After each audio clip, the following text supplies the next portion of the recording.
Well, we've been talking about Watford and we've been talking about Leicester. So let's start off with the home side, Manchester United. In a world of hurt, it seems right now, Rob, because the pressures at Manchester United are bigger than at any other club within the Premier League. And when you're the manager of a club of that sheer size and scope, nothing but a victory is going to do this weekend, you sense, for Manchester United, given the current run that they're on. And the rivalry with Liverpool is so intense as well.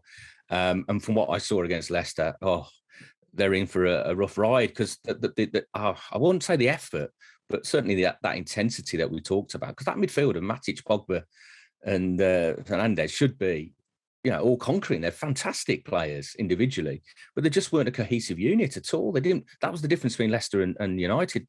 Leicester played as a team, they played together. United seemed to be a bunch of very talented individuals. And I think the biggest question for Solskjaer ahead of this is, does he drop Cristiano Ronaldo? Because he offered very, very little against Leicester. And certainly when Rashford come on and with Greenwood, they had pace in attack and they really caused problems. But Ronaldo drifted through the game. He got involved in a few things, but very ineffectual. And again, you don't get that pressing, that intensity that we talked about from Vardy earlier in the show. So there's some big questions for Solskjaer to answer going into this one, but they really need to up their levels, their intensity levels, their work rate against Liverpool, because they will run you off the park.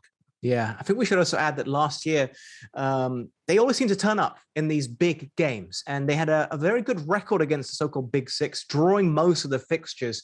And they do tend to end in a stalemate. They do tend to be a little bit of a downer, not really living up to the hype.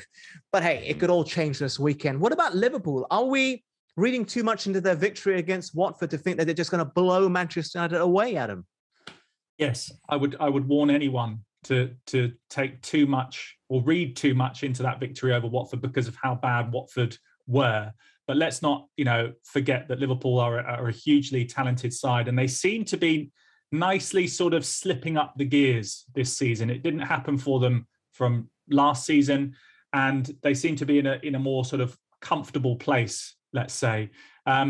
And obviously, you can't look any further than Mo Salah, who was fantastic against Watford, but he did have the freedom of Vicarage Road to do whatever he wanted in whatever form. You've obviously got Bobby Firmino scoring goals once again.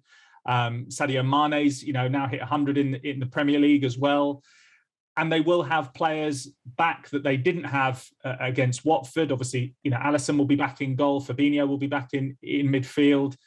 The back four is back together with Trent Alexander-Arnold, back in there now as well. So they are pretty much at full strength, and they seem to be, on an upward curve, even though they are, unbeaten. The only thing that I would say is, if you look at the two games where they have dropped points, there has been a third against Brentford as well, which was maybe a bit of a sort of frantic game in that 3-3 game. But when they have come up against sides that they will be competing against for the title, and I suppose you still have to include Manchester United in that, and that's why we're talking about it. Against Chelsea, it was a draw. Against Manchester City, it was a draw. All the other games haven't been against top six sides, so they will be wary that they have had a little bit of an easier run of late, and this will be genuinely a test because, as Rob mentioned, when Manchester United are their opponents, their levels go up, however badly they may have been playing prior to the game.